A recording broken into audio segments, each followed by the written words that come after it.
Lal Goel, which is brought to you by V4 News, Global TV, V4 Stream, Malnadu TV India, News Gaon Se, Samvad Sarokar News, Bharat Post News, Organ Donation India Foundation, and Gyan. Our endeavor is to enlighten you with the current topic. And today's topic is not only current, but very, very contemporary, very relevant. And the topic is management and social responsibility. And this topic is also in association with Indo-Gulf Management Association. The management social responsibility is a type of international private business self-regulation that aims to contribute to societal goals of a philanthropic, activist, or charitable nature by engaging in or supporting volunteering or ethically oriented practices. While once it was possible to describe social responsibility as an internal organizational policy or a management ethic strategy, that time has passed as various international laws have been developed and various organizations have used their authority to push it beyond individual or even industry-wide initiative. While it has been considered a form of management self-regulation for some time, over the last decade or so, it has moved considerably from voluntary decisions at the level of individual organizations to mandatory schemes at regional, national, and international levels. Considered at the organizational level, social responsibility is generally understood as a strategic initiative that contributes to a brand's reputation. As such, social responsibility initiatives must coherently align with and be integrated into a business model to be successful. With some models, a firm's implementation of social responsibility goes beyond compliance with regulatory requirements and engages in actions that appear to further some social good beyond the interest of the firm and that which is required by law. On 1st April 2014, India became the first country to legally mandate corporate social responsibility (CSR). The new rules in Section 135 of India's Companies Act make it mandatory for companies of a certain turnover and profitability to spend 2% of their average net profit for the past 3 years on CSR. The law, which stipulates that social responsibility activities should be undertaken only in project or program mode, provides detailed guidelines regarding what kind of activities are eligible across several categories. This includes hunger and poverty, education, health, gender equality, and women empowerment, skills trainings, environment, social enterprise projects, and promotion of rural and national sports. Many large corporations are handling social responsibility through their foundations, while mid-sized companies are setting up internal teams to supervise projects carried out by implementing partners. Regardless, many companies have grabbed at the easiest solution for their required spend, investing in the government's priorities, such as building toilets as part of PM Modi's Clean India Mission, Swachh Bharat Abhiyan, adopting local village, or pumping money into the Prime Minister's National Relief Fund and now in PM Care Fund. The total corporate social responsibility (CSR) spending by the top 500 companies in the countries since the applicability of mandatory CSR in 2014 has crossed rupees 50,000 crores, said a report. The CSR compliance is also improved and fall in the range of 97 to 98% in financial year 2019-2020, according to a report. The government in 2014 made mandatory for companies to spend 2% of their 3-year average annual net profit on CSR activities in each financial year, starting from financial year 2015. The norms are applicable to firms with at least rupees 5 crore net profit or rupees 1,000 crore turnover or rupees 500 crore net worth. The center has notified that contribution to the PM Cares fund will be considered as part of the corporate social responsibility CSR of companies. In Schedule 7, Item 8, after the word Prime Minister's National Relief Fund, the word of Prime Minister's Citizens Assistance and Relief in an Emergency Situation Fund, PM Cares Fund, shall be inserted. So to discuss this very, very important topic, that management and social responsibility, we have a very elite, knowledgeable, those who are authority in this field, panelists are with us. I would like to invite my first panelist guest, and he is Professor Dr. Mohanlal Agrawal. Professor Dr. Mohanlal Agrawal is the former Professor of Marketing, Innovation and Management, IIM Lucknow, XLRI Jamshedpur, and California State University, USA. He is President of Indo-Gulf Management Association. He is US Fulbright Fellow Boston, EFMD Fellow Paris, and British Council Fellow London. In 2019, he was ranked among the 251 most fabulous global education leaders. Welcome, Professor Dr. Mohanlal Agrawal on our show. Professor Dr. Mohanlal Agrawal, you being the Professor of Marketing, Innovation and Management, as well as you being the President of Indo-Gulf Management Association, you are seeing both the sides, how the management is doing, taking the responsibility of the social responsibilities, as well as from the other side, where the companies are doing these responsibilities, and those socially those in need of these social funds, how they are being implementing, how they are getting these funds, and they are executing or utilizing those funds. So we would like to know from you your views on management and social responsibility. Professor Dr. Mohanlal Agrawal, please. Please unmute, Dr. Agrawal. Please unmute. Thank you very much, Mr. Goel, for, as usual, setting the tone and the context of the topic today so very well. And a special thanks that you have also brought to bear the context of India, where we are, because this makes us much, much more relatable to the audience as well as to the society we are in, that how this particular thing has evolved over a period of time, and whether it is really impactful or not, or it is just that we want to be there. Now, this is very important, because if you look into the definition of CSR, it simply has two keywords in it. Number one, voluntarism. It is not mandatory compliance the way Government of India has done in certain cases or with certain qualifications. But throughout the world, there is no, I would say, mandate. There's only responsibility, expectation. And they believe, otherwise it shouldn't be called CSR. Then in that case, you can just say CST, corporate social tax, rather than calling it corporate social responsibility.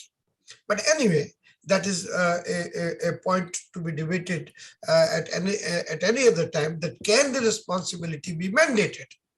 And if you want to mandate it, sure, go ahead, then don't call it responsibility. Just say something else, which is in line with what you are doing. Anyway, that was number one point that I wanted to make, since you very beautifully mentioned that how Government of India has done this. The second thing, keyword of is that whatever you do, you must have an impact on the society.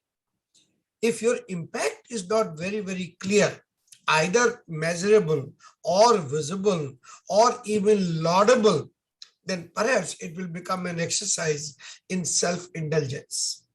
So corporate social responsibility does not also mean that feel good about yourself or feel good about something that you have done and put a posting on LinkedIn or any other social media that I have done this. It should have a real impact. And that particular impact, as I said, must be relevant, measurable, and visible. because you can measure it something, even those things which are not visible or tangible or intangible, those kind of things are very important. So if we look into the evolution of CSR, it has gone through certain phases. The first phase is what Milton Friedman very, very beautifully said, that the business of business is business. He didn't mean that we should ignore social responsibility or society or the community at large or stakeholders, whatever term you prefer. What he said is that business is not very good in doing social responsibility the same way that they are good in doing business. So what he said was that let's do business, let's focus on wealth creation, let's focus on wealth build-up, and then thereafter develop the expectations that how they distribute the wealth that they have generated among the society they have. In other words, indirect impact or indirect contribution there. And it makes sense because everybody is not very good, and mixing the two of which could be opposite can also create very, very tough things. For instance, let me give you one example of this. There is a brand called Tom's, and this brand said that for each and every shoe I produce, I will donate another pair of shoes to the needy. And they did that, and they sold millions of pairs of shoes for giving to the society. Immediately, backlash came from many NGOs. And they said that number one, you are creating shoe dependency. And number two, you are also collapsing the local shoe making business with this kind of thing. The same kind of backlash and reaction was seen in the case of Levi, when they said that for every pair of jeans that you buy, we will donate one, or whatever, jeans you return to us, we will pay you some money for that and deduct it from the price of the jeans that you buy, and that particular money will be given to the society along with we are not going to recycle it, we will reuse it. So fair enough, whether you recycle or reuse or repurpose it, that's a wonderful thing, without doubt. But then the same kind of reaction came. So therefore, what I'm trying to say through this is that in this business of business is business, fundamentally there was nothing wrong, but operationally it became all wrong. Then people forgot the society at large. So that was phase number one. Phase number two was, which you very beautifully said, that that some compliance and some expectation, and together it became CSR. Like in the case of the public sector units, actually it happened in India a lot because they were in direct control of the Ministry of Corporate Affairs and Government of India, so they did that. Private companies, they did, but then we all know what private companies did for that. They created their own foundations, their own charitable organizations, and they used the money for that and showed it under the compliance part of this particular law that you talked about. So this is the second part that I'm saying.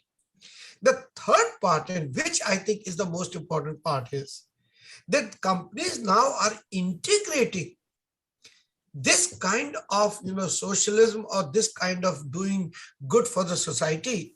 They are now integrating with the society with this strategy.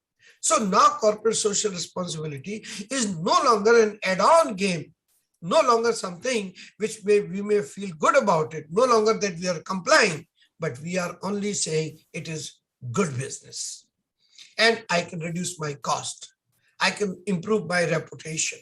I can reach out to many more people in the market.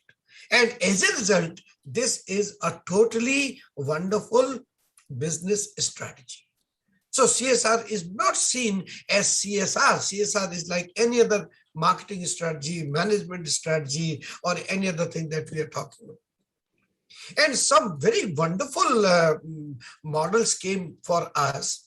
One model was our own late professor, when he talked about the wealth at the bottom of the pyramid, where he said that it makes more business to have mass business at a lower cost, Shankar Netralaya or many, or Atlas Cycle or many other things, they give examples from that point of view, that how, or Nirma, I mean, I don't want to name names as if we are advertising them, but fact of the matter is that, C.K. Prahlad beautifully said that there is wealth at the bottom of the pyramid. In other words, a strategy of the CSR.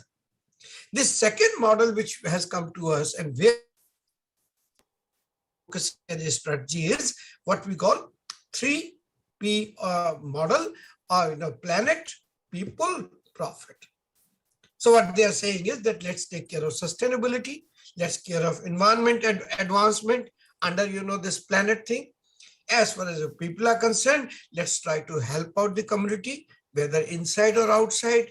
So one company will say, I am going to give you 52 weeks of pregnancy or post-pregnancy leave or paternity leave, not just maternity leave, but paternity leave also, to raise your own children. And it is not necessary they are birthed by you, but they could also be adopted by you. So what a wonderful thing that they have done. They said 52 weeks of maternity or paternity leave to you. Well, the norm is about 14 weeks or 15 weeks or somewhere about 20 weeks of that. So in a way, they are now seeing this a very, very good model to follow, a framework to follow. And I think they are not in the dark as far as where to go.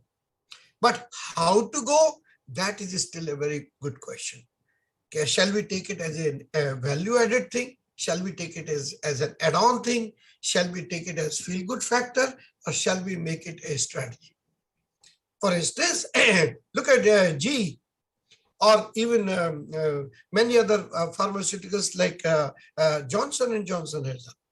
They have bought wind-based plant for power, which will provide them full power to their plant without using any of the conventional sources of power. So again, the planet.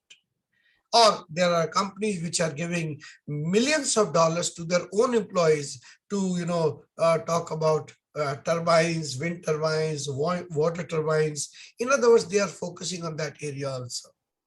So to sum it up, and this is where I will stop because I want to listen to my wonderful colleagues from the various aspects. And I mean, I must say at this moment, I'm a little bit biased towards my colleague, Dr. Subhash Sharma, because I love him a lot, know him a lot for the last several decades, 2 or 3 decades. And that how Indian philosophy, how Indian religion would like to say something about it. And also, of course, Dr. Harpreet, I'm really very, very happy to have a colleague. As far as Dr. Shiv is concerned, he is definitely an elevated soul. So I want to understand, I want to listen, I want to see what he is doing. So with all this, Mr. Goel, I give the microphone back to you. Thank you, Mr. Goel. Thank you very much, Professor Dr. Mohanlal Agrawal.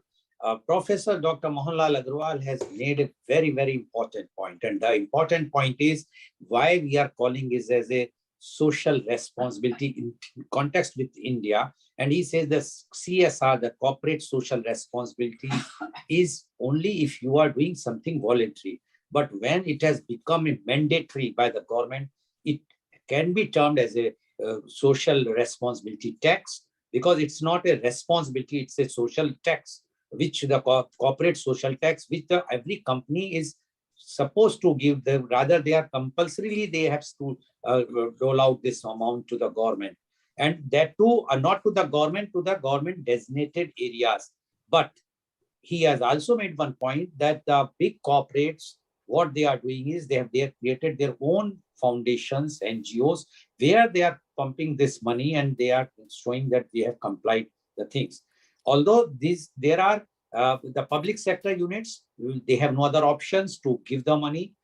There are big corporates, they are, in other words, if you will say in the real sense, they were already doing the social responsibilities, which we have seen in the case of Tatas, Birlas, from the very beginning, how they have created the educational institutions by Birlas and Tatas, as well as the medical facilities, which were not there at all in India initially, created by these big organizations.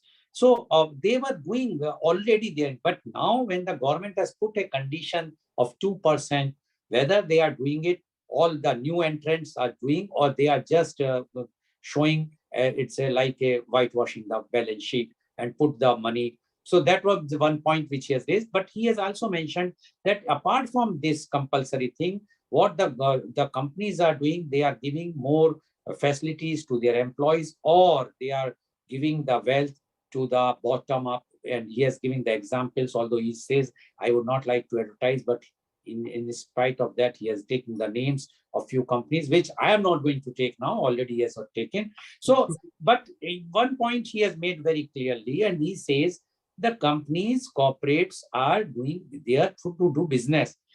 Whether they are doing the business, when they are creating the wealth, indirectly they are paying the taxes. So that the management has to, the government has to take the advantage of those taxes and do the social responsibility, which is in the domain of the government.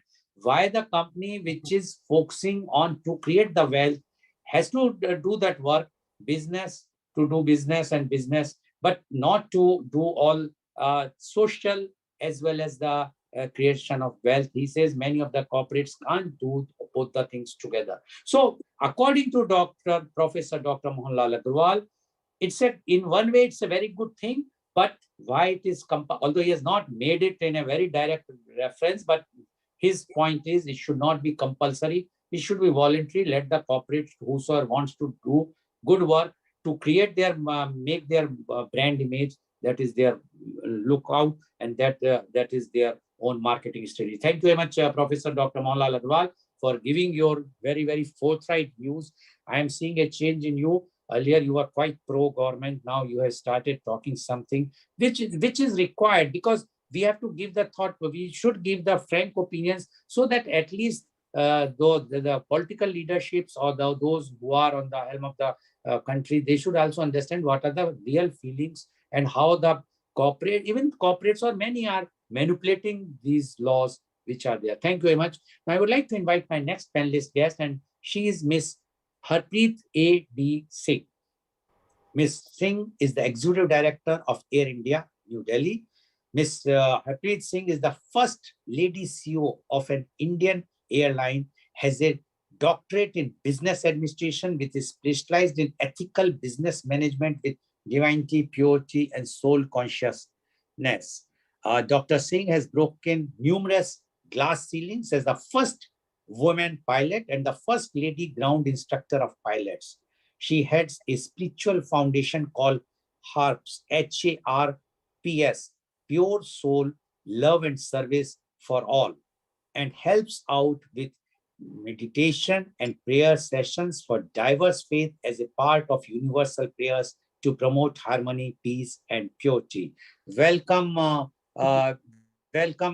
Dr. Singh on our show. Dr. Harpreet Singh, you have heard what Professor Dr. Mohanlal Agarwal has spoken, and he has given his views about the CSR in India. And he is very, very clear that this should be a responsibility, not a tax, but or change the nomenclature of CSR as CST. So that is what his views. We would like to know your views, because you are the executive director of a very, very big public sector unit, although that unit is going to be privatized soon, as the rumors are there or the media reports are there.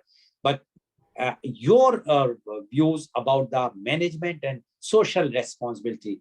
Dr. Harpreet A.D. Singh, please.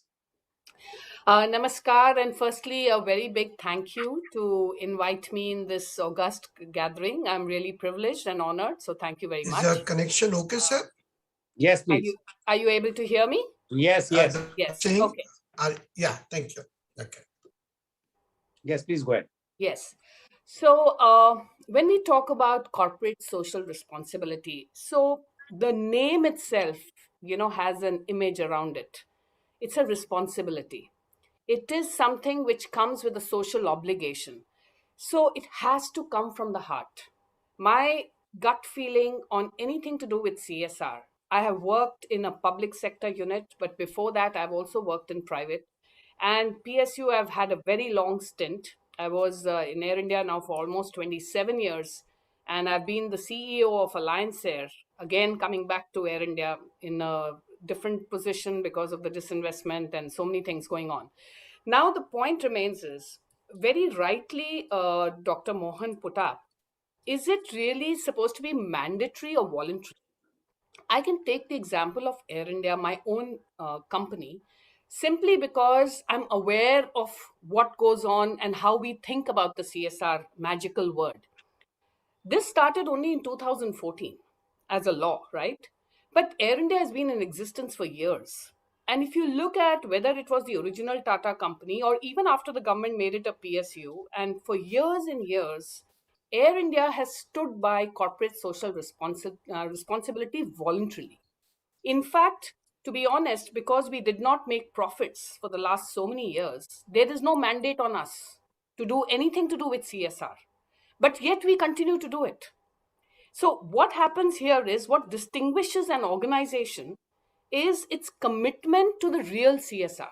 That means you believe in it. You have to believe in something if you want to do it passionately. And anything to do with responsibility and social awareness, if you don't do it with purity, with a clear, pure intention, it's not going to happen. Then it's a tick mark exercise, like, okay, I've done this, I've done that. And it's more to just have a decorated screen. But it doesn't really add value. So, whether it comes to the original Air India story, having the schools for the children of the employees, having the medical welfare, not only for the employee, but for the family. And even the definition of family is an extended family. It is not just the spouse and the children, it is the parents, the in laws. I think Air India has always looked at corporate social responsibility in a very different way.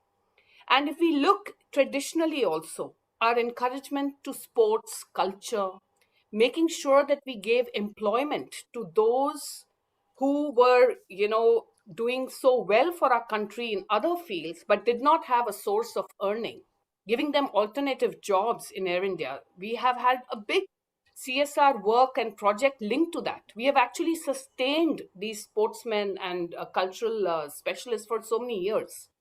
The other part is when it comes to standing up for the nation, when it comes to any corporate social responsibility, whether it is a disaster response or whether it is an evacuation of flights.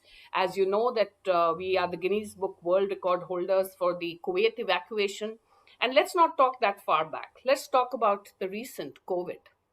When everything is under lockdown, when everything is frozen, and Indians are stranded everywhere in the world, as a corporate social responsibility function, you're going to make no money out of all this, right? But with the government's support, of course, with the Vande Bharat missions that we did and the number of flights that we have done all over the world, and the pilots and cabin crew operating to such remote and new destinations where they've never flown before, taking that little bit of gutsy spirit that I have to do this. And this is Air India. This is what we represent. This is the real CSR, where you actually deliver your promise that you are going to be there when the world requires you, right? When I was the CEO of Alliance Air till 2 months back, I was given this mission. What can you do to help? So we put on our thinking caps and we said our mission, because we were flying the smaller aircraft as a CSR objective, was to reach the 2-tier, 3-tier cities to make sure that the vaccines get to them, the oxygen generators get to them, and to motivate this entire platform of your own employees who are also suffering from COVID. Let's understand one thing: COVID hit everyone. So whether it is a Air Indian or a non-Air Indian, it was equally applicable to all the employees. So how do you get that energy up? That's where I used my simple logic of what I call PSQ, pure soul quotient. I've always believed you have IQ and intellect to make the business goals happen. We're talking about your profitability, your vision, your productivity goals, you're measuring the success rates, etc. It's the IQ part. But when you want good results, you have to have the EQ, emotional quotient. You have to connect to your people. You have to work as a team, because together everyone achieves more. You have to vibe so that people are motivated to deliver that product. Otherwise, you may have all the goals and right intention, but your team is not going to support you. And without a team, you can't get that CSR result, right? So how do you motivate them? So then it comes the PSQ. When you do things with pure soul intention, what I did on my own, and Your it's a connection is a fact. little bit unstable, sir. Sorry, Dr. I think Agarwal. her connection, I don't know. No, it's very clear. It's very clear. Okay. Very clear, Okay. Dr. Agarwal. I think there is some problem from your side. It's very It clear. looks like. Dr. Tripathi, is it clear? Okay, so when coming back, please go ahead. Yeah. so coming back, Sorry. so this blending of IQ, EQ, and PSQ is what gives you the combination of a good CSR, because you work on your 3 Ps like the previous speaker spoke. You have profitability goals. You have to run a business. There's no doubt about that. You have to work with a determined focus with your mission, vision, whatever you have focused on. But when you combine it with the emotional energies of the EQ and with the divine thought process that you're doing this to help the planet, you're doing this to help the people, no matter what, you're not going to live in fear. You're going to come out of it strong. I'll give you my own example. Since I was the CEO and I was in a senior leadership position, I started at 4:30 a.m. to 5 a.m. every morning a group called Universal Prayers Group. What we did in that was, it was multi-faith, no barrier to religion or caste or creed or gender, whatever. We just meditated to heal ourselves and heal the world, and we had a determined focus. We are not going to be fearful. The COVID cannot touch anybody who is strong internally. We worked on the inner strength. We actually looked at people and their families who joined in. You know, people were suffering from COVID at home. There was somebody's father who's no more, somebody's mother in hospital. To give them that strength that this is God's opportunity to you to deliver and to help the others. And I think that's what created that fire, that passion in them, whether it was movement of oxygen generators, whether it was vaccine deliveries. I had enormous support in the sense that the people just came out of their blocked homes. They said, we will do it and we will come out and help. And I think this is the passion that is required, the spirit to actually deliver CSR goals with a real mission. So when we had to even look at the vaccine delivery in the remote corners or the oxygen movement into the remotest corners, we found ways to do it by even involving the local people. Now, the local people also formed part of the chain. So it's like magic happening. Like, you know, there's an organization trying to do something, but you're filtering with your vibrations. You're actually increasing the energy level of even the people in the villages, the people in the cities. And now everybody is finding new ways to make it happen. And this is the magic that I would like to share as an example. The other, I will tell you another thing which we started in the CSR. I had started a group called Angels of Air India. Now, this word angels of Air India, with no money being paid extra to them, it was a disaster recovery humanitarian response team which we created. And I remember my chairman asking me, why are we calling this Angels of Air India group? Voluntary again. The key word is voluntary. I said, because we don't pay them a single naya paisa extra. But you're invoking something in his heart that is going to make him want to come out and contribute in real social responsibility causes, whether it is floods, whether it is, you know, some other kind of emergency. And slowly and steadily, this group became larger than 1,000. It still exists. And in our disaster response teams, we may not be talking about it much in the media and this and that, because again, I think that may dilute the vision with which we have started it. But the reality is it exists. And this is a very strong force of people. And I've seen when you have one powerful person, they say, no, it vibrates to 10 more people around, and you bring that energy together. So that's very important. The other part when we talk about CSR is the environment. I had the privilege and the honor actually of being given this task. I initiated the environment management system in Air India. And how do you make it work is when you connect it to your business objectives. So what happens is, I have seen, if you want the top management to support, see, some people are naturally passionate. They want to look after the environment, they want to look after the planet, but there are others who are only looking at the money. How do you bridge this gap? You have to do it intelligently. Again, use the EQ, IQ, PSQ combination, right? Touch their heart somewhere, but keep the business drivers there. Like, we introduced a new flight planning system which saved lots and lots of CO2 emissions. Okay. To bring that new flight planning system, there was a lot of investment to be made. But the ROI that we calculated over the period of years would not only give us profitability, but it was helping us save tons of CO2 emissions, tons and tons. And when you start flagging that data, and though aviation just gives 2% of the world carbon emissions, we took the lead in that. Air India was one of the lead carriers to protect the planet. And even today, we have something known as an environmental group, environmental volunteers, and we are constantly on the side working on newer and newer ways of protecting the planet, including whether putting solar panels on the hangars and putting, small things also count. Having no plastic days, cycling to work. I mean, we did a lot of things to just get that passion back, but we linked it to our business objective in the fuel savings, in the cost savings, in the helping the consumer reach faster by getting more direct routes, taking it up with the air traffic control, synergizing that. When we talk about CSR, many times there are multiple agencies involved. So we can't be just doing CSR as Air India. We have to do CSR as the global impact. And when we combine with other agencies, we are able to actually deliver much better. Coming to the people front, what about the women empowerment? What about the inclusiveness? When as a CSR lobby, you have to take care of the people, and you have to make sure they're treated well, they're treated equally. There's no gender bias, there's no economic strata bias. And of course, we being a government company, we naturally are driven by equality and things like that. But I think Air India went many steps ahead. And like somebody mentioned, the 52 weeks of maternity leave, we have the same. We also, in addition, added leave without pay if somebody wants longer, keeping their jobs protected, that they can come back, and having a lot of other initiatives that motivate them, that help them to stay in your organization.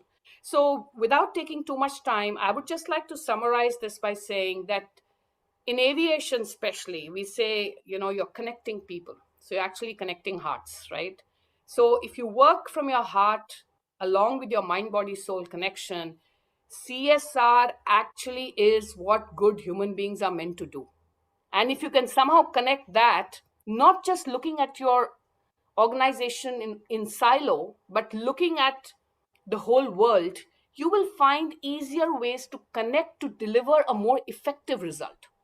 Effectiveness will come in when there's a combined effort, because a lot of agencies are linked together. So combining the IQ, EQ, PSQ, which I mentioned, and similarly going beyond just your organization and trying to interconnect and actually delivering voluntarily without worrying about whether it's the requirement or not. I told you, even without us making profits, we've continued to do it. So the point remains is, you have to have the passion to really think about social responsibility, and we have to together work for this planet, uplift the vibrations, get on to one consciousness, so that we can really have a happy, healthy world. Thank you so much. Happy, healthy world, says Dr. Harpreet Singh. And what Dr. Singh has mentioned is very, very clear. She says IQ, EQ, and these combination, if you are doing, then definitely one can do the CSR, the corporate social responsibility, without even making profits. And she, being the executive director of Air India, she says that although Air India is not making profits, but what social responsibility they are doing for last many, many years is because they have the commitment for the society, for the planet. And she says that it is not only the money part, they are taking care of even for the sports, cultural, and we have seen that many times they have appointed, taking the cricketers or many other sports field people in the Air India, just to support them financially so that they can excel in their talents and bring the laurels to the country. And she says, during the COVID, how the Air India or the has done, and we have all seen the Vande Bharat mission, which was very, very, I must say, has given a good name to the country as well as to the Air India, that how they have taken out. And that is a very big worry, to be very frank, when we will be not having a company which has been having so much social responsibility because it belongs to the government.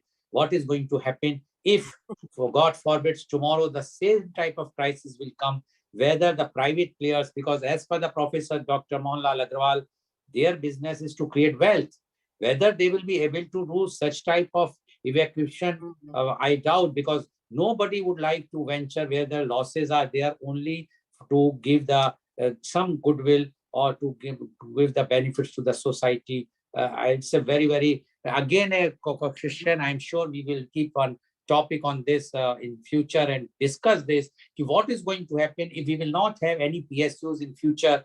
Who are going to do act on behalf of the government, on behalf of the humanity, for the civil society? Because everyone, if they will be only there to create the wealth, what will be the social responsibilities of those? But what Dr. Harpreet has mentioned is really remarkable, how she has created the positive vibes during the crisis of COVID. That is very, very important. I just received a message from Mr. Paulus, the chairman of Global TV.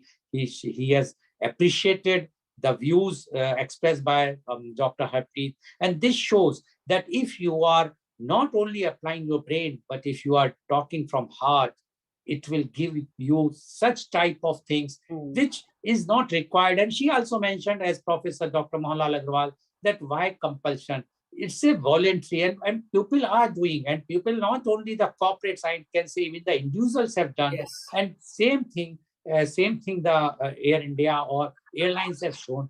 When people were afraid to go out from their home, they were there, they were serving, they were knowing some positive patients are traveling with them, but they have to serve, and nobody has given that credit. They were not termed as a COVID warriors, but still. So this is a called real social responsibility. Thank you very much, Dr. Harpreet Singh. We never expected that such a senior person can speak from heart. We always think that the senior persons always use their brain and they would like to play and with the words, but you have given such a nice talk today. It will definitely, our viewers today who are watching our show are enlightened, and their views change about the CSR, because they feel that the CSR is nothing but a manipulation. It's not like that. It is what they are doing, what the big corporates and the PSUs are doing. Really remarkable. Thank you very much for this. Thank you very much. And now I would like to invite my next panelist guest, and he's Professor Dr. Subhash Sharma. Professor Dr. Subhash Sharma is the director of IBA Business School, Bengaluru. Professor Dr. Subhash is a leading Indian management thinker and is well known in the management education world, both in India and abroad. He is author of books, Management in New Age, Western Window, Eastern Doors, New Mantras in Corporate Corridors, and New Earth Shastra. Professor Sharma has made significant contribution to institution building as founding member of Wisdom at Banasthali University, Rajasthan, founding director, Indian Institute of Plantation Management, Bengaluru, and founding member, IBA Business School, Bengaluru. He is also a recipient of Excellence, Achievement, and Leadership Awards. Welcome, Professor Dr. Subhash Sharma on our show. Professor Dr. Subhash Sharma, you have heard what Professor Dr. Mohanlal Agrawal as well as Dr. Harpreet Singh has mentioned, and they have given their views about corporate social responsibility in a very, very clear way. We would like to know from you, being so much involved as a management thinker, as well as you are in the for the author of books which are also showing about the corporate's responsibilities and what the things are being to be done. we would like to know your views on management and social responsibility. Professor Dr. Subhash Sharma, please.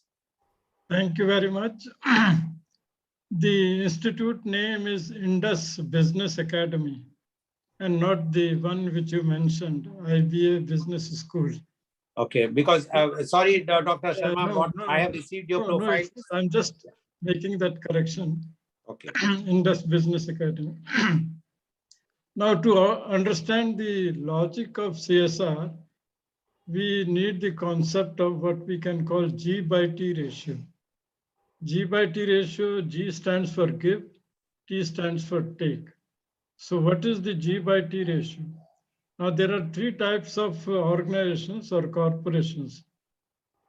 The one which have G by T ratio greater than 1, then G by T ratio almost equal to 1, and G by T ratio less than 1.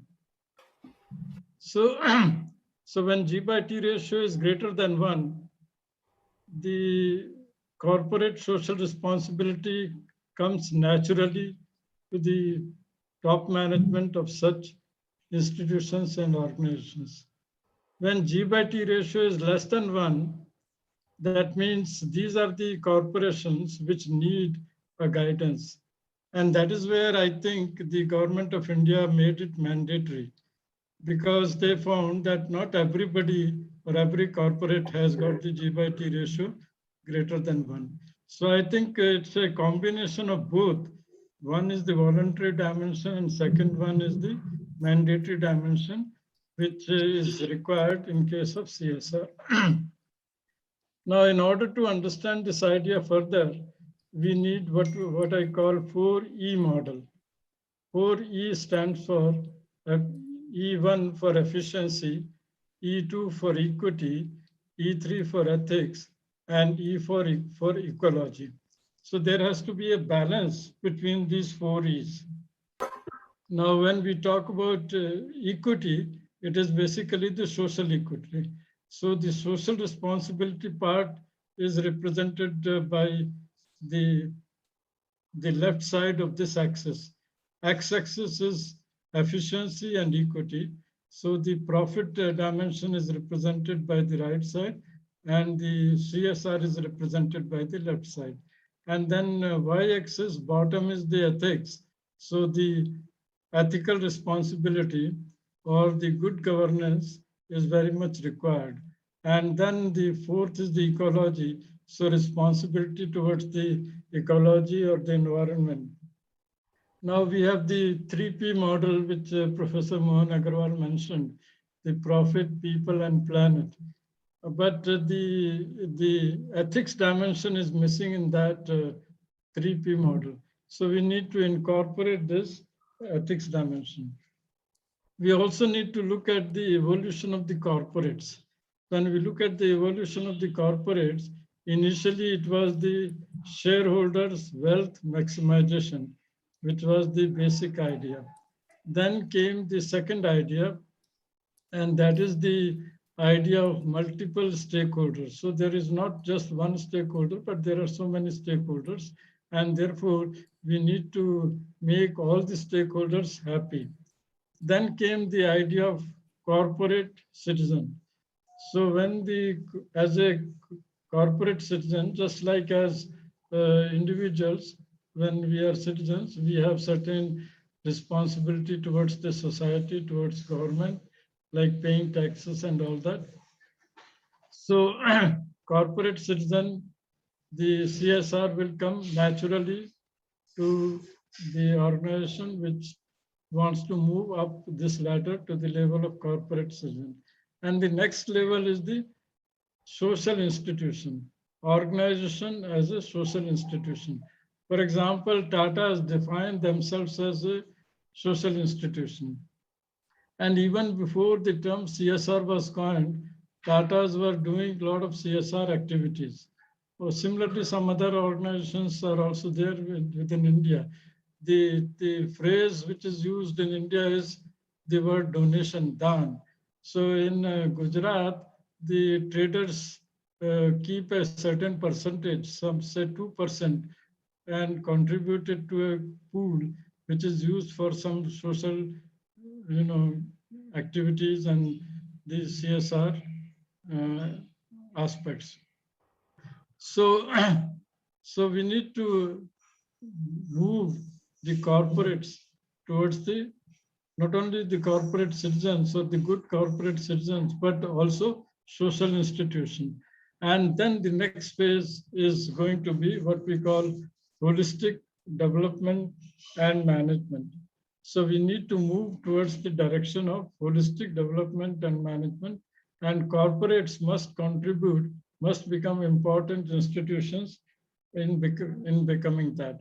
In order to become the social institution, we need a new corporate model.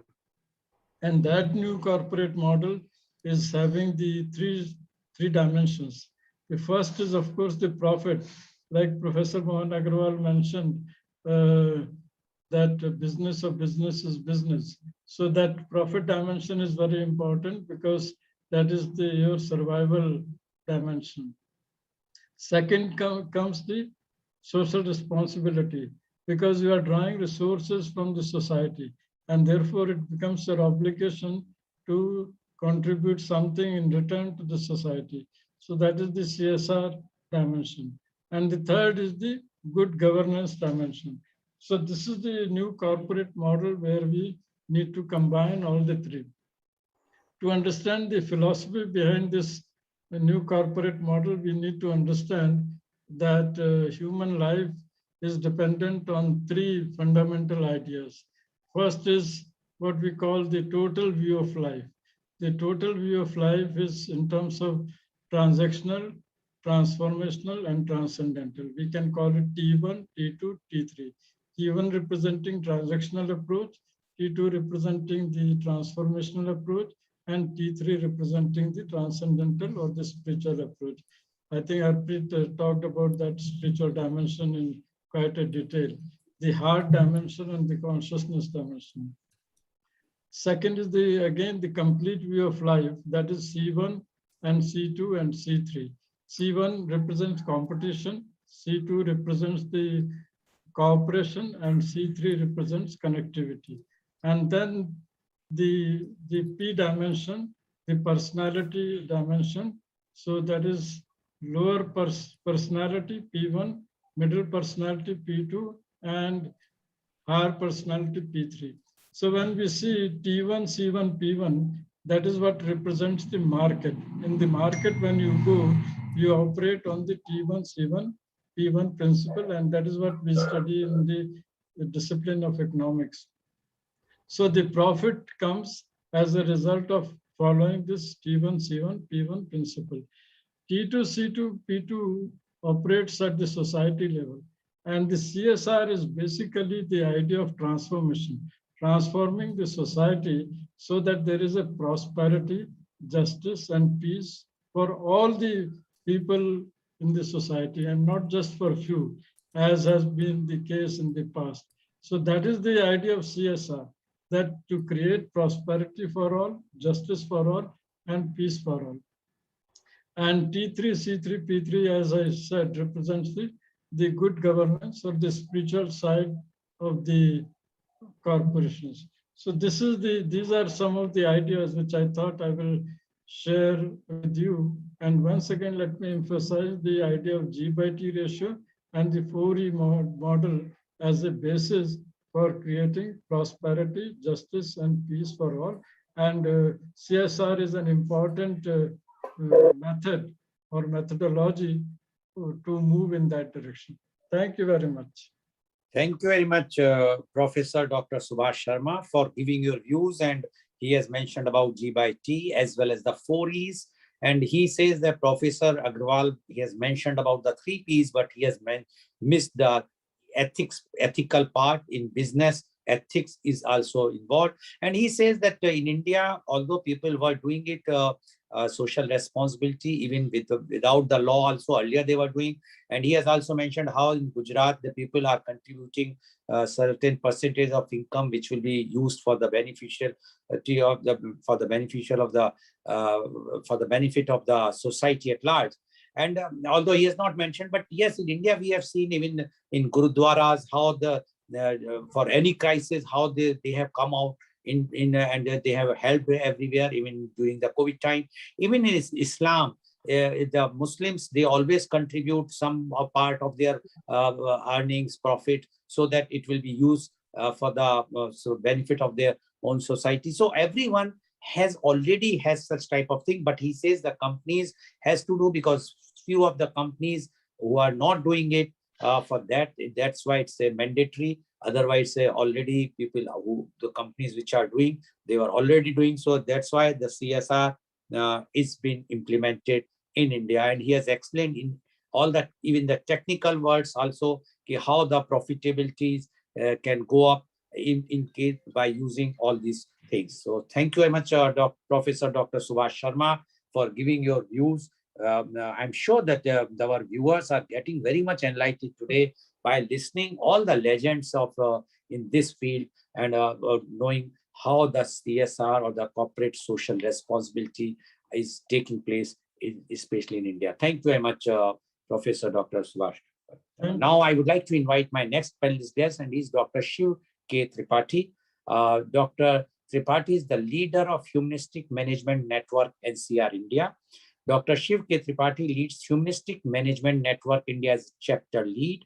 He has more than 23 years of experience in teaching, research, and higher education management in India, Kenya, South Africa, Switzerland, Tanzania, and Qatar, and been Vice Chancellor of University too.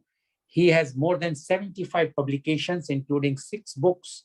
He is a member of the United Nations Principles for Responsible Management Education, PRME, Anti-Corruption and Poverty Eradication Working Groups. Welcome, Dr. Shiv K. Tripathi on our show.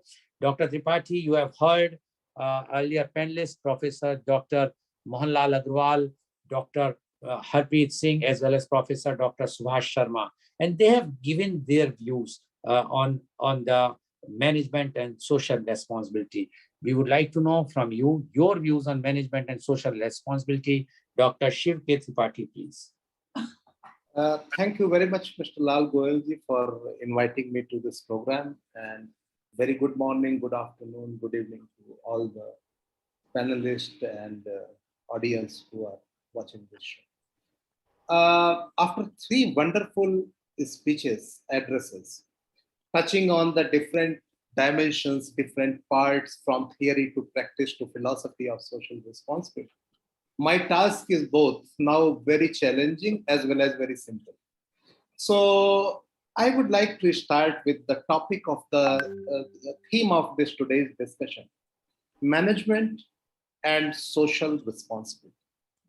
We have focused our discussion much on the corporate social responsibility part, but when I look into the management, I look into 2 dimensions: management as a noun and management as a verb. So when it comes as a management as a noun, we focus more on governance and social responsibility issues and what the top management and how it is looking into and how it is setting the direction for the organization, any organization, business or non-business, in order to be socially responsible. But when I look into the management as a verb or the function, then it talks about the mainstreaming of social responsibility into the business. That how each and every business, what we talk about today, inclusive business, we talk about socially responsible business, but why it is happening or why it is not happening. And when I look into this problem as a management problem, I sometimes find some of the researchers also indicate towards it, that it's about how well we align these objectives along with the main objectives of the business, instead of talking in silos or in the piecemeal. Like, if I'll give one example, I'm expanding my capacity and I say capacity expansion without increasing CO2 emission. That objective is entirely different if I compare it with setting 2 different objectives: capacity expansion, one in separation, and CO2 reduction, that is in separation. At the end of the year, we can say that, okay, we could achieve number 1, we failed to achieve number 2, and then next year we will be making effort. But if these are embedded, we don't have room for that. So, and that's why I feel it's very, very important that how we are mainstreaming. Now, coming to the examples of corporate social responsibility, Professor Mohanlal Agrawal ji mentioned, Dr. Harpreet ji gave wonderful examples. And Professor Sharma, he has been my guru, and I followed him many of his literature in my writings. Saying P1 to P3 personality type, or moving from C1 to C3 type, or T1 to T3 type. And for that, ethics is an important part. Most of my whatever learning has been in last 10 years, I try to focus into why organizations are being more ethical or why they are not being ethical. And when I try to look into some of these reasons, I find that ethics within the organizations operate at two levels, individual as well as the organization as a whole. Most of sometimes our preaching, our teaching, our systems, focusing on one dimension, missing the other.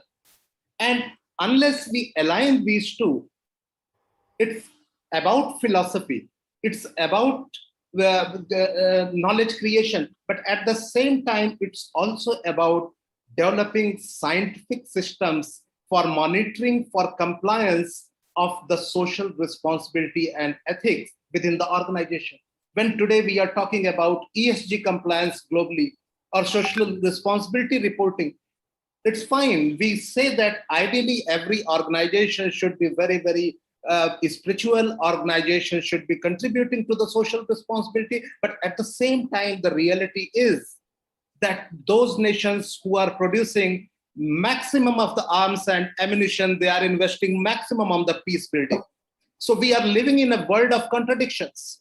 And when we are living in the world of contradictions, we must understand that we also need to have the scientific tools and techniques which will ensure, which will help us in strengthening the social responsibility compliance within the organization.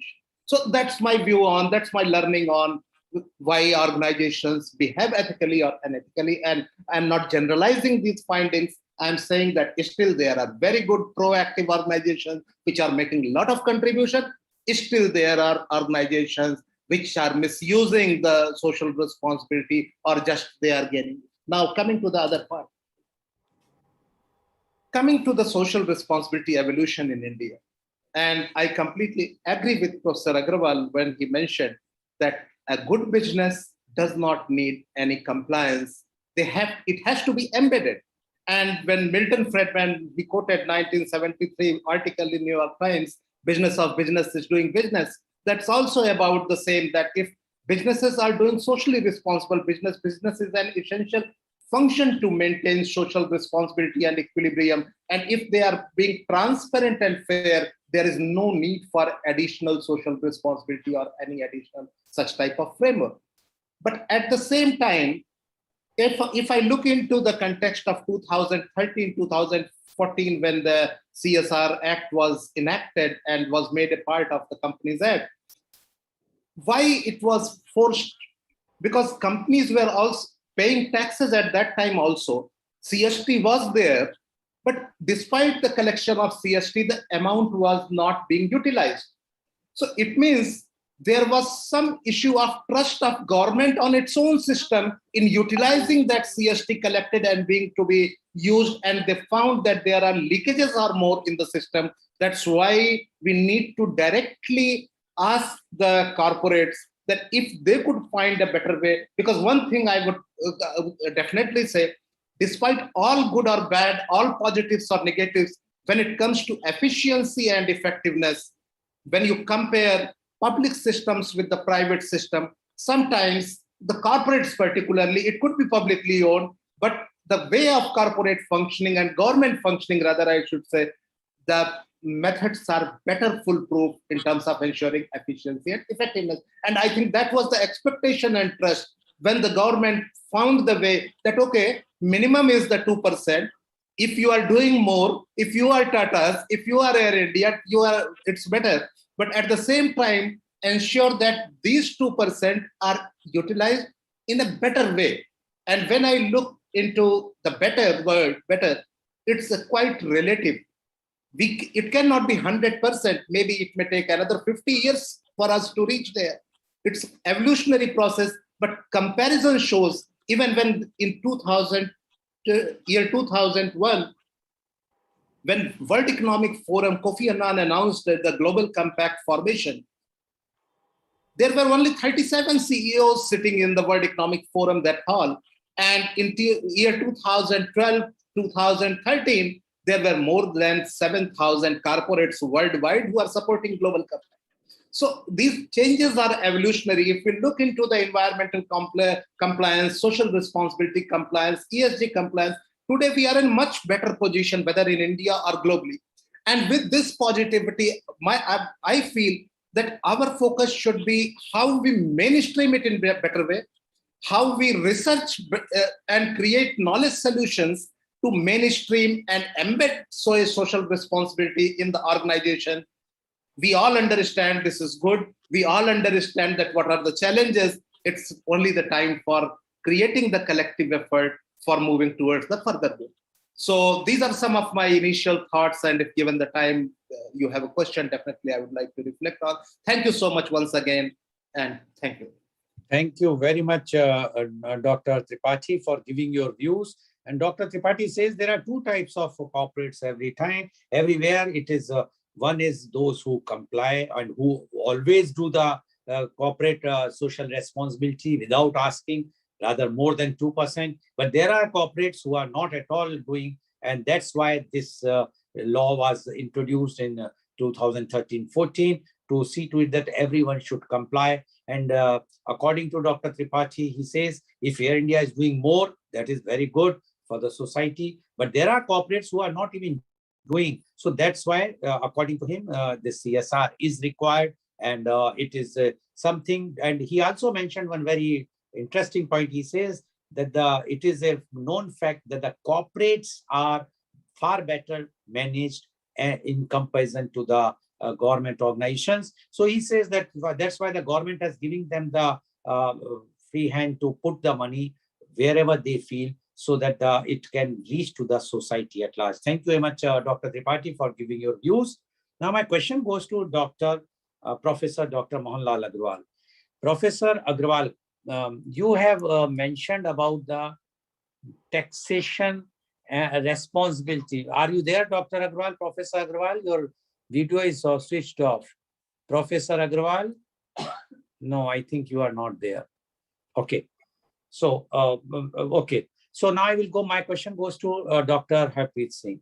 Dr. Singh, don't you think that instead of asking that certain amount to be transferred, or the 2% of your profits, or to go to a for particular NGO or wherever for this, the government should, instead of that, should ask you to provide in form of product or services equivalent to that 2% or whatsoever, which will be far easier for the corporates to comply, like Air India, and whatsoever you have done in Vande Mataram.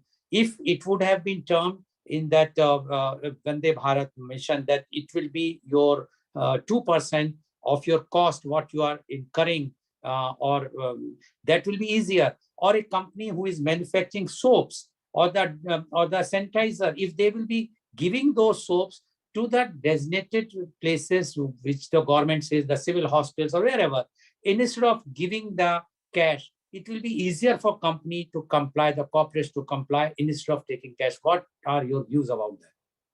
So I definitely agree with this concept that you should, like the other speakers also said, that if you can imbibe and integrate the business vision, the business objective with the corporate strategy of CSR, it works win-win for everyone. So it will definitely be much simpler if a manufacturing industry is given a CSR function which is linked to the product that he is manufacturing, because he will be able to deliver a better effective result. Like as an airline, we can deliver a better result in what we can do, right? We can't now start doing something which we don't know what to do. So then you will only be giving the money, and the money is something which, again, how it is managed, how it is used, it is always a question mark. So I definitely agree with this thought process. In fact, I said that also in my earlier talk. Even if you have to donate money, let's say, it should be done in an integrated approach, because it's, when you work in silo, I gave money for this, somebody else is already doing something, but that is also required for the overall growth, let's say, of a village that has to come up and remain sustainable. And I also believe you need a measurement technique on seeing whether the CSR is actually delivering your that vision path. Like you took up a village for adoption, or you took up something, is it really meeting that goal, or you're just giving the money and nothing happening? So I totally agree with your with this question, that yes, ideally it should be linked to your core business. That way it drives your profit also and helps in CSR also. And also your brand image will also get a boost. Of Yes. course. Brand Yes. image always, yes. Yes. Thank you very much, Dr. Harpreet, for giving your views. Now I can see Professor Dr. Mohanlal Agarwal. I think he has taken a break for some snacks and breakfast. So, Professor Agarwal, you are there now. Please unmute yourself. Professor Agarwal, you spoke about the responsibility and versus tax. But now the government has gone one step further. They created one PM Cares Fund. And they directed all the corporates to put the money there. Now, my 2 points in this.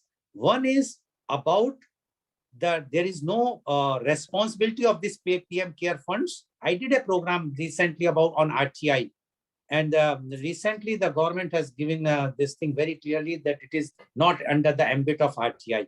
Now, Dr. Harpreet Singh has mentioned right now that the money is going, whether it is utilized properly or not, it is not even for a village, if for this thing. When we are the money is going to PM Care funds, for what the money is being used, if we are not knowing ourselves, the public, the people are not aware, how it is you can term it as a CSR fund? It is not under the ambit of RTI. It is then they should forget about what you say is right. They should say it's a tax. You have to pay this much tax, forget whether you are making profit, no profit, pay additional 2% tax to the government. What do you say about this, Professor Dr. Mohanlal? I have to say this to you with all humility, that I would like to keep a little bit neutral, on this issue, because this is a public program and we are not supposed to be, one way or the other. But I still, hold my view that it should not be called CSR, contribution. It should be called CSR or cess, like educational cess. You also call it social responsibility cess. I don't mind, because that is for a particular type of companies. Now, as far as the other points are concerned of yours, they are the most important. Probity, ethical behavior, transparency, and shareability of anything that you have, which is a part of transparency, are very important for any public fund. Seriously, Goel Sahab, I am also with you that there was no need for one more fund when we already had a fund, and which was tax exempted, tested, somewhere it was also open to examination of auditors, Controller General and all those kind of things. But what is the objective? Believe me, I don't want to criticize it without knowing the purpose and why this differentiation was necessary. Was it, sometimes it could also be glorification. I don't know.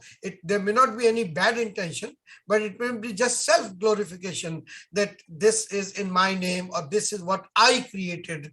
That could be, another thing.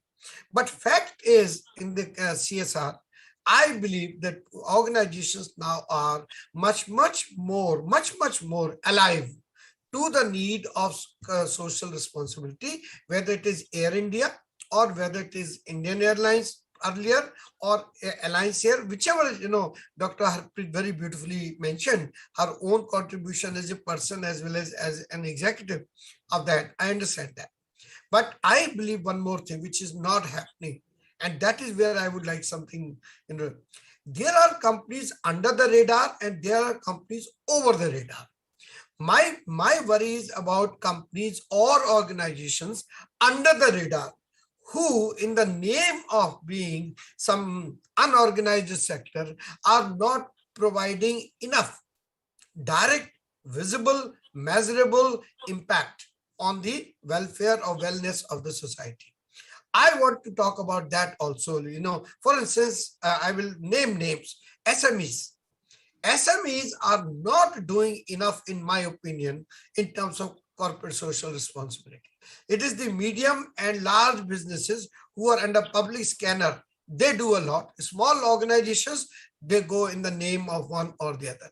I think there should be some kind of activism, some kind of motivation. I wouldn't say compliance, some kind of motivation, some kind of glorification of these companies also to say what they have done in terms of corporate social responsibility. Then only participation, inclusion, and impact will increase. Thank you, sir.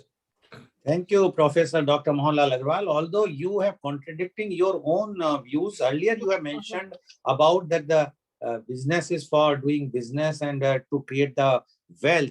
Now you are talking about the SMEs. Today, the condition you know very well in India, what the SMEs are facing today, and how they are in doldrums, and during the COVID time, everybody has seen. And if you want to put again a dragger on Okay, their no, I understand that. Let me in that case follow up, because it seems like I was contradicting. Actually, I am not, because what is there, if you look into the stock exchange today, whatever Sensex has improved, whatever Nifty has seen, the small scale enterprise index has gone 3 times of that. And these small scale industries prices have gone up 6 times, 7 times, 8 times. So how can we generalize that all SMEs are hurting or suffering and all that? See, Professor Dr. Mohanlal Agarwal, to discuss about the stock exchange, it's a new thing. No. I'm talking about aspect. Everybody knows what is happening in stock exchange. We are closing our eyes, but it doesn't mean that we are not knowing by heart what is happening there. We will discuss it sometime again. Thank you very much, Professor Agarwal, for that. Now my question goes to Professor Dr. Subhash Sharma. Professor Dr. Subhash Sharma, are you there? Professor Dr. Subhash Sharma, please switch on your video. Yeah. No, we can't see. Yeah. Yes, please. Okay. Professor Dr. Subhash Sharma, you have mentioned. No. Yeah. Yes, please. Professor Dr. Subhash Sharma, you mentioned about ethical point, and you mentioned.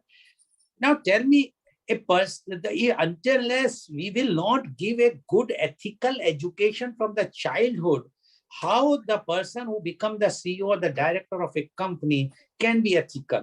If by imposing the things on the top, you do ethical business, do all these things like Dr. Mohanlal Agarwal just mentioned about the SMEs.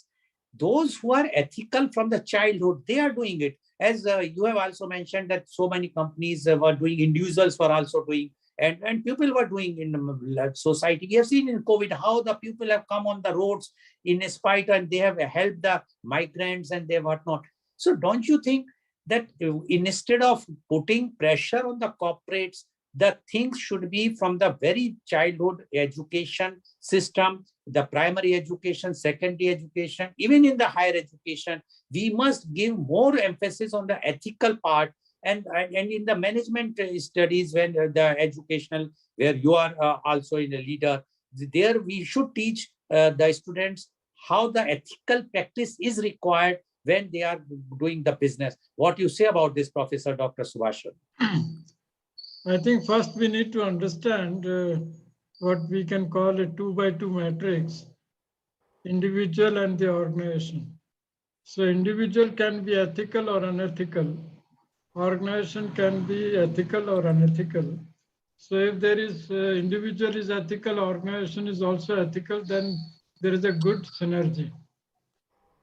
If individual is ethical and the organization is unethical, then the individual has to make a decision whether to continue in that organization or to move to some other organization. If individual is unethical, but the organization is ethical, then the organization has to take a decision whether to retain such an individual or not. If both are unethical, then there is going to be a lot of negative energy. So we need to understand this. Second is the question of how do we develop an ethical individual. So that, as you rightly pointed out, that has to be, inculcation has to start from the very early stage. So, and then there are two dimensions. One is the theory of ethics and the second is the practice of ethics. So the practice of ethics, the children can be taught not the theory, but through the practice of ethics. So when there is so much of corruption and children see that on the TV and in their day-to-day experience, then they also tend to develop an ethical dimension of their personality. So we need to inculcate this. For this, we need what I call the idea of human quality development, HQD, not just the HRD. HRD should be complemented with HQD. And so we need to develop this idea of HQD among the children, among the adults, and also among the employees. So that will be the way I will like to look at this idea. Okay. Thank you very much, Professor Dr. Sharma.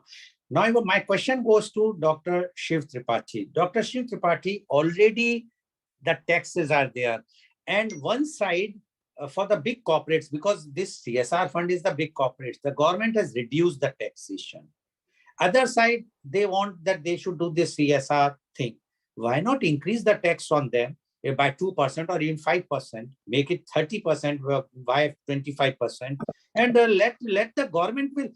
One side you are taking less tax, then other side you say 2%, and that too now the directions to everyone, whether it's written or unwritten, to pay to the PM Cares Fund.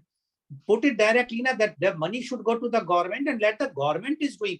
Every corporate, if you see, directly or indirectly paying tax, and the tax is to be utilized for the social upliftment and all the social welfare. So why this another type of thing which in India we are seeing this, like Professor Agrawal has mentioned initially, that everywhere in the world, nowhere in the world, everybody is doing from their own things. It's something which should come within. Why we are making it just to show off that the company is doing this CSR? And I will tell you the fact, after this creation of the PM Care Funds, those NGOs who are really doing work on the ground level, they are suffering very badly, because all those corporates which were helping them earlier, they have diverted their funds to the PM Care Funds. Don't you think that instead of doing all these things, government should put some cess or tax, increase the tax on the corporates, and let it be wherever they want to do themselves, they will be let them do this, and the government should, that cess can be utilized for the government, for the social benefits. What you say about this, Dr. Tripathi? As I mentioned earlier, that even when the CSR fund was created in 2013-14, it was not only because to make it mandatory, but also there were issues related to process, that how the amount is being utilized. And the lack of trust of the governments in its own mechanism that the money is being utilized for the development purpose was also perhaps one of the reasons that why we entrusted this responsibility to the corporations, that you create for your foundation and you find the way to manage it so that leakage could be minimized in the system. That's number one. Second, coming to the PM Care Fund and a specific example, I don't doubt on the intention of that, because looking at the situation when we are in crisis, we need centralized coordination and a pool. So for that, I can always say that creation is very well justified. However, when it comes to transparency and the mechanism how we are utilizing, there we could have perhaps gone a step further and we could have ensured. So I feel that charging CSR or making it mandatory is fine. We can call it or CST, or we may not even call it, because we have to ensure that, as Professor Agrawal also mentioned, that MSMEs and large corporations all should be contributing to the effort. So we can try to make effort that how entire supply chain or value chain, the organization participating in the value chain, they contribute to their level best in this corporate social responsibility. But I think it's very well justified so far.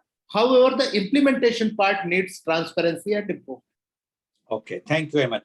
So today, viewers, you have seen how the leaders, how the authority, how those who are expert in this field has mentioned very, very clearly the CSR funds, the Corporate Social Responsibility Fund is there for the social reforms, the social benefit for the society's benefit, and which were used. And we have seen even the COVID time, how everyone has come out and donated so many things, and how even the as Dr. Harpreet has mentioned, how the Air India's, everybody knows that one day Bharat, mission, or the way they have done it, it is really remarkable. But the CSR funds, which our panelists have agreed that instead of making it as a responsibility, it should be a tax. Either it should be termed as tax. Otherwise, it should not be mandatory. Let everyone should do. And we have seen how all our top business houses, name any, they are doing their best to give the back to the society, whether in the form of sports, culture, or in the form of in the field of education, medical, where not. But only thing is whether we should have a compulsion or not. It is a matter of the own ethics, which one of the panelists says that ethical values is very important. And that I am sure that now everybody understood during the COVID time how money could not save the lives, but your ethics, your own values can save your life. As one of the panelists says, the inner strength, and the inner strength will never come if you are doing something unethical. So thank you very much. And today's program has been live telecasted by V4 News, Global TV, V4 Stream, Malnadu TV India, News Gaon se Samvad Sarokar News, Malnad, Bharat Post News, as well as first shown live on Facebook and YouTube. And our endeavor is to bring to you every day new topic in media conference with Lal Goel at 10:30 a.m. Tomorrow, our topic is technology and education, and our participants are Professor Dr. Sudhir Sharan. He is the former visiting professor, IIM Lucknow and University of Texas at Dallas, and he is now the Senior Director of Don Bosco Group, Bangalore. Dr. Kurian, he is the Principal of Alvas College, Murubidri, and Dr. Namrata Shukla, Co-founder, Kaizen Mantra, Trainer and Consultant, Muscat. So please tune in tomorrow for media conference with Lal Goel at 10:30 a.m. Thank you very much, Professor Dr. Mohanlal Agarwal. Thank you very much, Dr. Harpreet Singh. Thank you very much, Professor Sharma, as well as thank you very much, Dr. Tripathi, for giving your very, very enlightening thoughts. And thank you all the viewers for listening. And I'm sure today's program is quite enlightening. Thank you very much. Thank you. Thank you, everyone. Thank you, Dr. Thank Shiv. Thank you very much. Thank you, Dr. Subhash and Dr.